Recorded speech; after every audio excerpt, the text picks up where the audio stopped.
Welcome to Democracy 2.0 with Wayne Bouchard. I always want to do Bouchard, but I don't know why. Wayne Bouchard. Don't do that because it'll really piss me off. I hate it. Oh, okay. I don't want to piss you off. And anything to keep you happy. And we basically go over and you're hearing this on malcolmpresents.com, which is a new streaming internet platform, which hopefully is going to catch fire. And as soon as we get our first million viewers, we're going to throw a party. But anyway, until then, we'll bring you the news of the day as long as we could stand it. Of course, anything new happened today or this week that you want to talk about?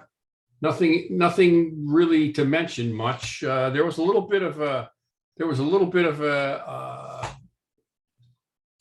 undertow of some noise at the Supreme Court, but it didn't hardly even make the front page. Right? There's no controversy.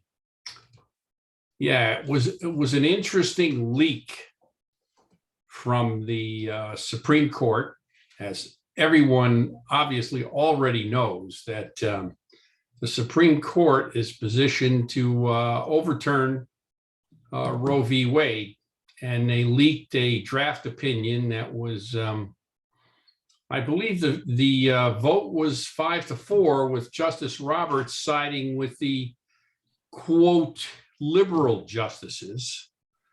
And then the rest of them, of course, are the conservative justices. Well, I'm wondering whether Justice Roberts does that because he knows he's going to lose anyway. He knows it's going to be 5-4 no matter. So he wants to seem liberal. I don't know. I think Justice Roberts is probably concerned about his legacy. The interesting part about the leak that I found was that there is one school of thought, and it's pretty well established that some conservative leaked the report because Justice Kavanaugh was kind of wavering, and they wanted to make sure that they had his vote on record so as that he would not change it later on in the proceedings, because they have a couple more weeks yet before they actually rule on this case. Yeah, sometime in June. Yeah. So I thought that was kind of an interesting explanation of why the report was leaked. And of course, when you listen to the conservative news media, without mentioning any names, it's all there. The story is really about the leak, so as to deflect from the actual decision. And it's, some liberal, some fire-breathing liberal that obviously leaked this to the press. Well, who would get a copy of that report? Well, aside from the justices, of course, and their aides, but who else? That's pretty. I'm not sure, but I'm pretty sure that's it. Yeah, so it's a pretty select group, and I don't think they said who was how the justices voted. I think it was only that Alito wrote it. Oh no, they have the lineup. Oh, they had. I didn't see that. Yes, and I thought it was also interesting that Senator Collins from Maine, Susan Collins from Maine, was really horrified by the fact that both Justice Kavanaugh and Gorsuch assured her in her chambers that under no circumstances would either one of them vote to overturn Roe v. Wade. And according to this leaked document from Alito, which everyone says is an actual copy of the draft opinion, including the Chief Justice, they both have voted in favor of overturning it. So Senator Collins is seemingly upset. But what could you do? Nothing, absolutely nothing.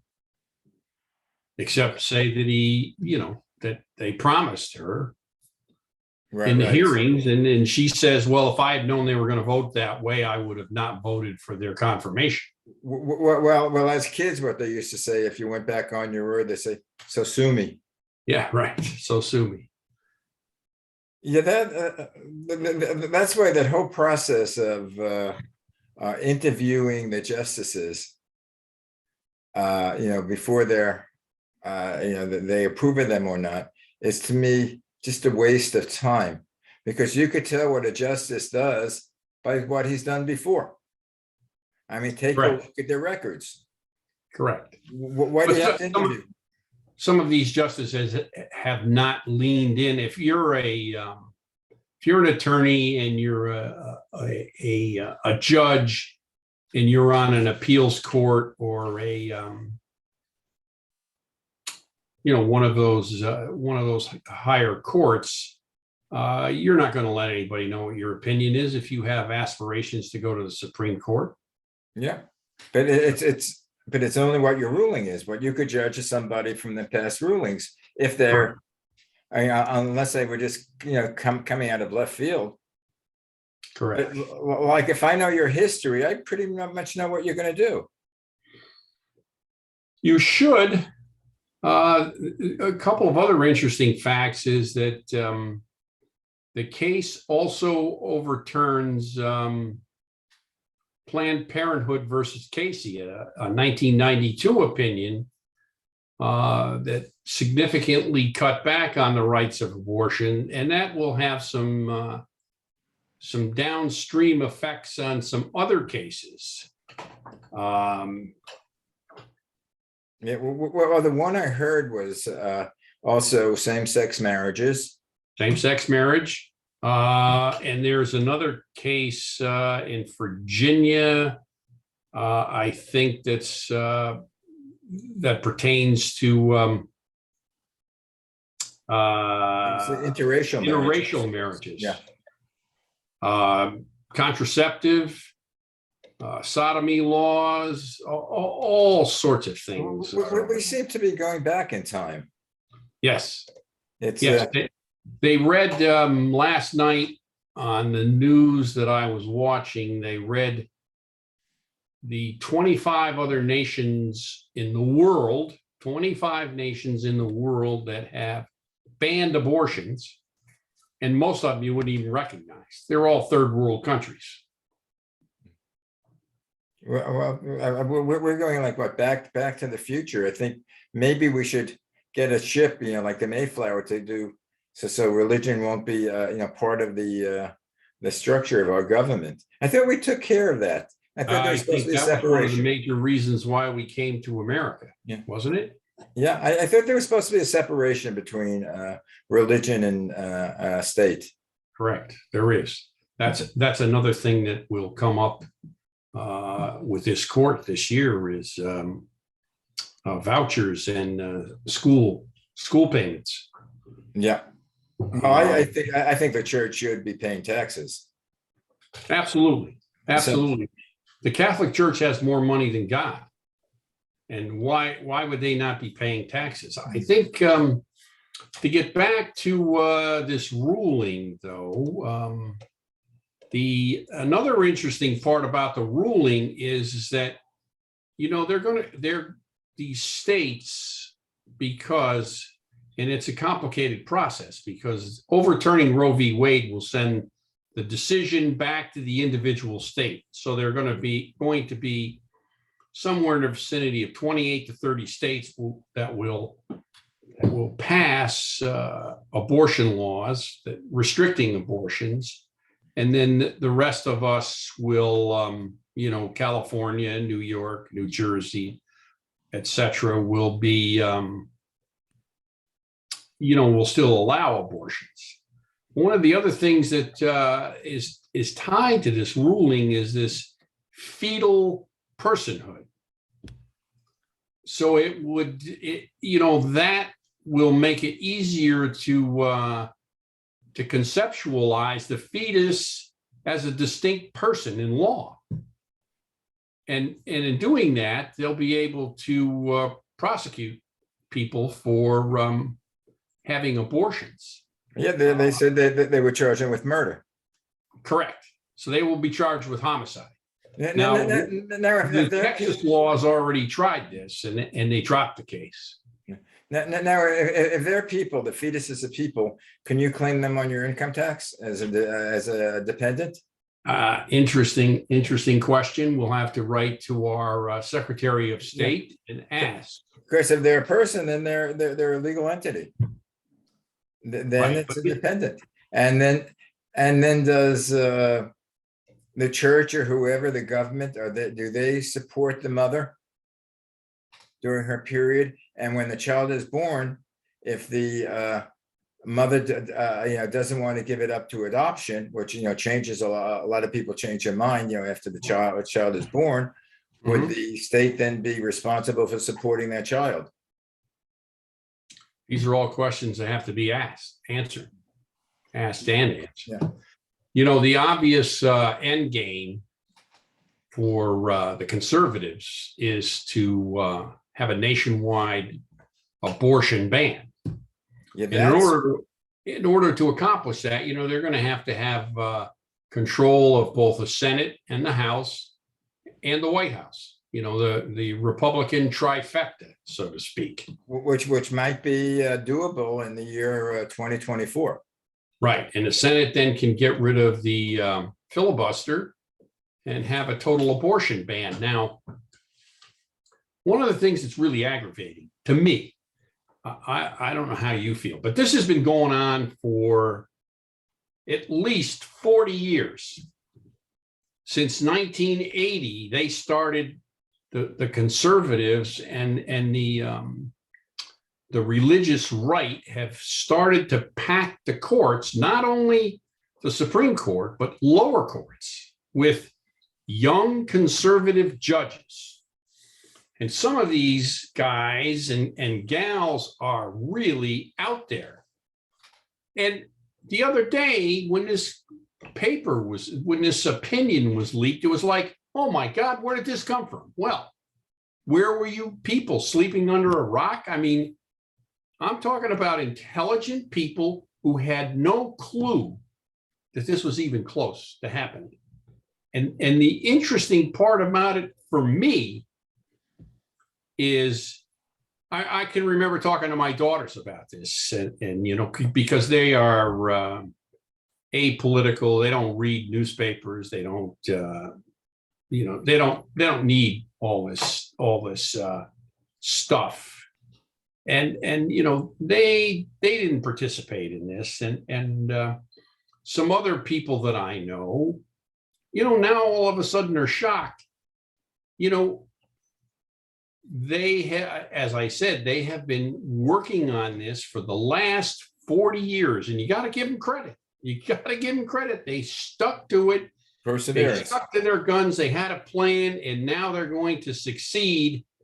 And they're going to succeed because of the dumbest president we've ever had in our history had the ability to put 3 conservative judges on the Supreme Court in one 4-year term.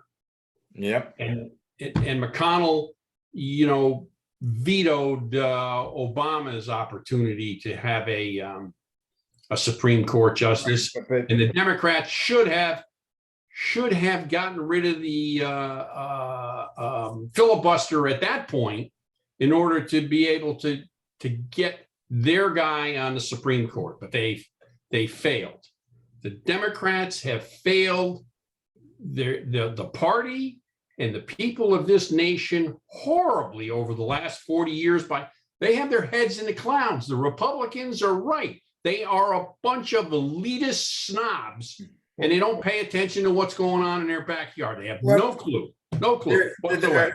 That's what I have against Biden right now. I mean, some of the things is good, but he's not assertive. He wants to get a consensus. In this, you have to realize, in this atmosphere of what's happening with governments, what's happening with the people of this country, You cannot get a consensus. You have to go and do what you can do with the power that you do have. And despite the fact that I hate Trump, he did that.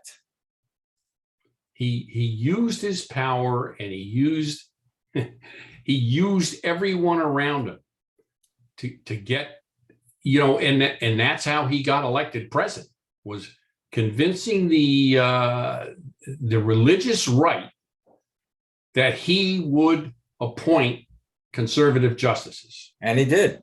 Yeah. Before Donald Trump ran for president, he was in favor of abortion. Well, I forget what group that he got the list from, the judges that they would be in favor of. And it was a religious right. And that he always spoke at their convention. And he got a list of judges that they would approve of, that were against abortion. And we knew before they, even despite what they said, despite what they told Senator Collins, they would vote for doing away with Roe v. Wade. Right. And we knew that. And really, what do we have? The essence of our government now is conservative rule. It's basically a fundamental minority government we have. The Democratic candidate for president has won more votes, popular votes for president, than the Republican candidate in 7 out of the last 8 elections. And yet here we are with a 6-3 supermajority of conservatives on the Supreme Court. That's like magic. That's sleight of the hand. Listen, look at what we've done. Well, And the conservatives have figured out how to wield power contrary to the majority of Americans' opinions. Yeah, well, what's going to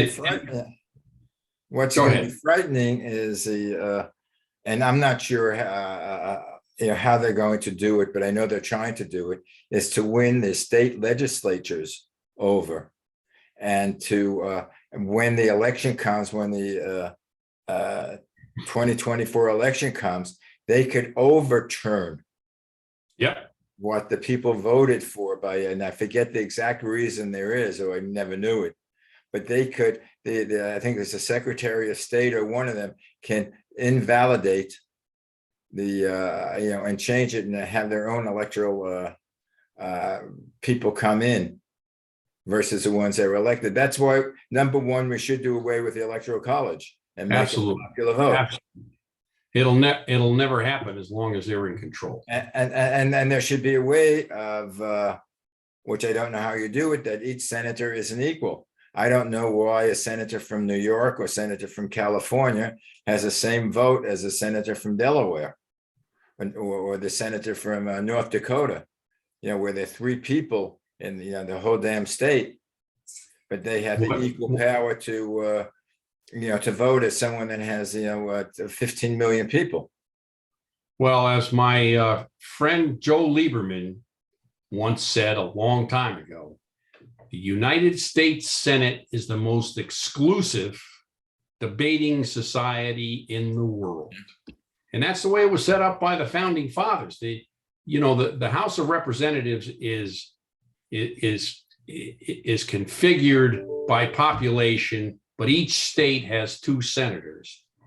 And the Democrats have been obsessed with getting Washington, D.C., statehood, and Puerto Rico, and that way they could get 4 more senators and have a majority rule. But in the meantime, as you pointed out, the Republicans have been concentrating on state governments, and now they control well over 30 state governments, both houses and the governorship.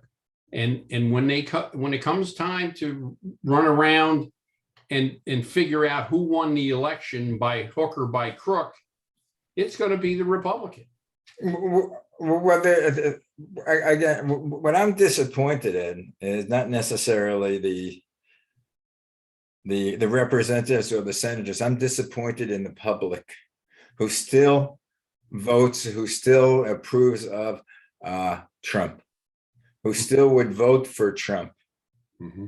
I mean, I cannot see why anyone would, except for, It's not a majority of Americans, however, but enough. but it's enough Americans. Do you know what the latest poll showed on abortion rights, Roe v. Wade?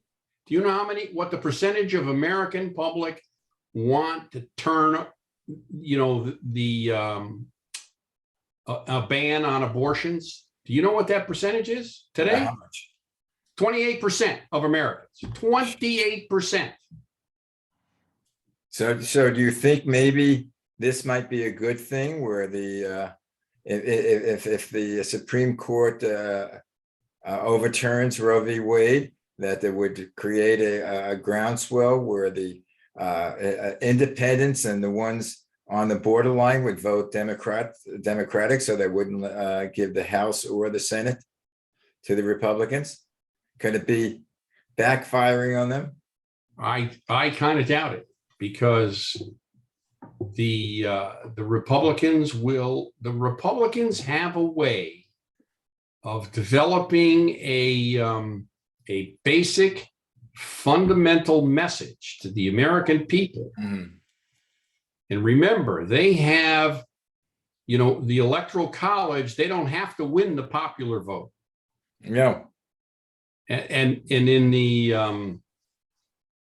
in the House of Representative races, look at how many races have been gerrymandered so that the Republican can't lose.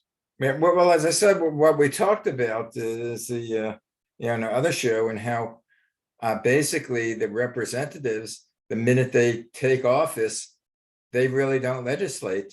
What they do is start fundraising, because they're only there for 2 years, or actually a year and a half. Right. And then they're trying to woo the big money. Like a Citizens United, can pour their money in, like we were talking about it. What's happening? Well, what's happening in the politics in California or Los Angeles, where Rick Caruso has put in like $15 million so far in his campaign, far exceeding the expenditures of the entire slate of other candidates. I think it's 10-1 or 20-1, but he could afford it. I mean, the problem is, I happen to like Rick Caruso. He's a doer, but I object to the fact that he's buying the election. And sometimes those things backfire, buying the election. But well, we'll see what happens. Well, what backfired, going a little off the election, I think what's backfiring for Putin is now all the other three, I think it's the three countries, Norway, Sweden, and Finland, are now want to join the NATO versus Correct. Breaking up NATO. He's uniting them. Correct. And originally, I would have bet money, cold hard U.S. dollars, in God we trust U.S. dollars, that the Ukrainians wouldn't last a month against the Russians. And here we are into the third month, and they have some significant victories. Well, it's almost like no one wants to, at least none of the people, or the majority of Ukrainians, are not wanting the Russians to come in as a savior. For some reason, Putin thought the Ukrainian people would, accept the Russia. Oh, gee, now we're free. We can, be ruled by Russia and have a puppet government come in. But so far, that's, that has not happened. No, that's far from the truth. They want their country. Mm-hmm. And I don't know. I don't know what winning would be for Russia. They would have to have a force there, the soldiers there, and living there on a full-time basis. It would be just like Afghanistan all over again. Afghanistan or Syria, or it would be us actually in Iraq. We toppled the government. Now what? Right. You didn't think about that. No. What's winning? Right. We didn't think about that. Let's just go back and wrap up this abortion thing. Yeah. There's a couple other minor points. Okay. And this goes to actually the title of our show, Democracy 2.0, the question being, what comes after democracy? Is it going to be autocratic rule, or is it going to be a higher, more enlightened version of democracy? And, our research shows us that, comparative democracies slide backwards when they start to restrict the rights of other people, mainly women. And other countries have tried this. I mean, the Irish have tried it, and it didn't work, and they repealed their law. So when we see progress like this in terms of restricting women's rights, we're looking at sliding backwards in terms on the scale of democracy. So what does that tell us? We're undermining our representative democracy, and the country's going to be more polarized than it ever has been. And I can just hear these guys in these red states screaming at the top of their lungs, about, because the states initially are going to have to decide all this stuff. We're going to pass laws. We're not going to let our women go to these blue states to get abortion. Our women. Like the women belong to them. Did you ever read the Handmaid's Tale? I didn't read it. I've seen the movie. I've seen the TV things. Well, that book was written 30, 40 years ago, which just blows me away. I read the book a long time ago, and I thought, well, this is really, this is great fiction, dystopian fiction, but this will never happen. Well, what reminds me of is going back to the civil rights day, the Civil War days. It's a Fugitive Slave Act. Right. We'll let the women escape. We'll bring them back. Yeah. And really, what's the root cause of this problem? Are the courts our problem? Is the Supreme Court the problem? No. Politics is our problem. The political. What the problem is, which going back to Bill Maher, religion. Well, that's a whole other issue. We could have a whole show on that. But I like when with the vaccine, the conservatives say, government can't tell us what to do with our bodies. Our bodies are our own. We want to. Right. Yeah, they can't. We're not going to stick vaccine in here. But we're going to tell our women. Yeah, we can tell, because we could tell our women what to do. So big deal, you were raped. Yeah. You shouldn't have been raped in the first place. It goes back to that old adage, if rape is inevitable, lay back and enjoy it. Yeah, that'll go over big. Yeah. That was in New York. I remember one time there was a